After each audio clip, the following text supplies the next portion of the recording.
All right, Skinny, training camp is a lot about developing timing. This team had good timing today. They did their walkthrough in the morning inside the indoor practice facility and beat the rain. They were planning on a short practice anyway, and then things started to pour down. But what do you think they accomplished today leading up to that Packers practice? This was always going to be a light practice. They had a really heavy one yesterday. They got that practice with the Packers. It's going to be physical on Wednesday. This was a really heavy special teams practice today. It was by design. It was by script. It was fortunate that it came on a day where it probably needed to be shorter because of the rain. Only one team period. And special teams is a big part of this. And, you really don't get a ton of periods in camp to do it. So today was an extended period to do that of both coverage and letting Brad Robbins get some punts in as well. And he punted the ball very, very well. We've got our first look at the depth chart.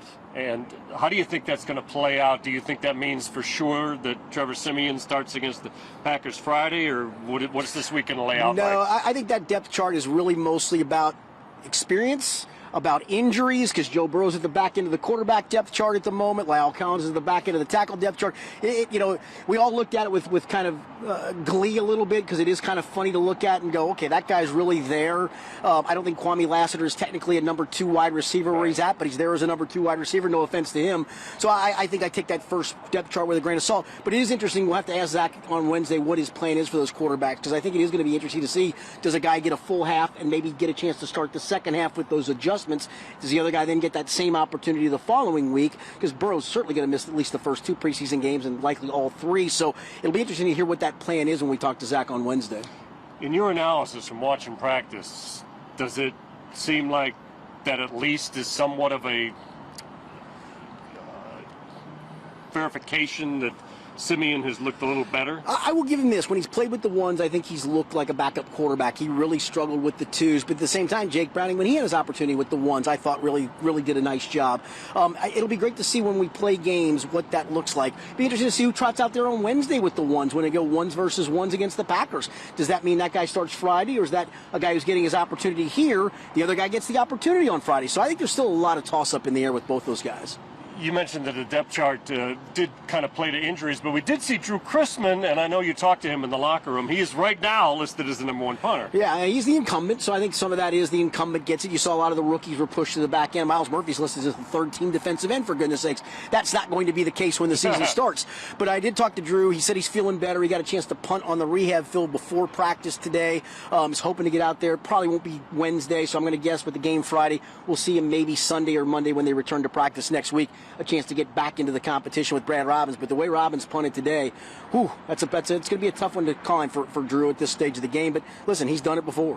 One more play off the depth chart, because we saw Jonah Williams, as expected, ahead of Jackson Carman, but that again is maybe some verification that, Jonah, you've had a good camp. It looks like you're going to be our right tackle. Yeah, you weren't here yesterday, but we got a chance to talk to Frank Pollock yesterday, and Frank was really glowing in his praise of Jonah. He said it's been a seamless transition for him to right tackle. Done pretty well. He also had some praise for Jackson Carman. Did say he'd like to see him be a little more consistent, so I think if push comes to shove, it will be. I think it's been Jonah's job all along to win or lose, primarily I guess lose. I don't think he's done anything to do that at this point, and I think, unless Jackson is just stellar in the preseason games, Jonah's going to be the right tackle. He's just got too much experience, too many skins on the wall.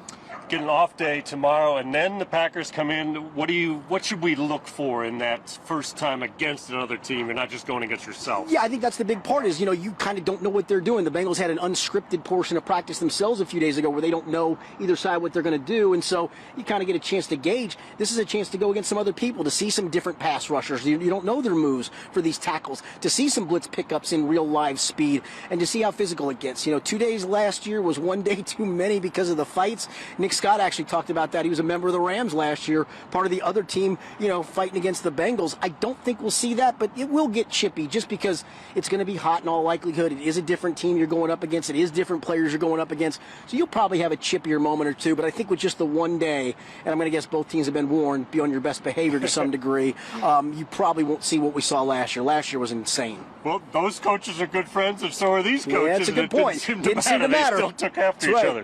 One more thing that, we have between 10 and 13 segments here. They always tell us which ones we can't. There was only one we couldn't shoot today, and it was like the flea flicker, and right. They didn't seem to be taking it that seriously, though. Yeah, no, and I think it's just one of those ones where you just don't want to give anything away of what you're trying to do in some of those periods, especially if it's they had one of those at the end of practice last week where they were doing some fake punt plays. You just don't want to have any of that go out there, just in case there's somebody who manages to see it on Twitter or see it in a video file. I get it. And you're right, they only had the one period today, and it's usually 3 or 4 periods.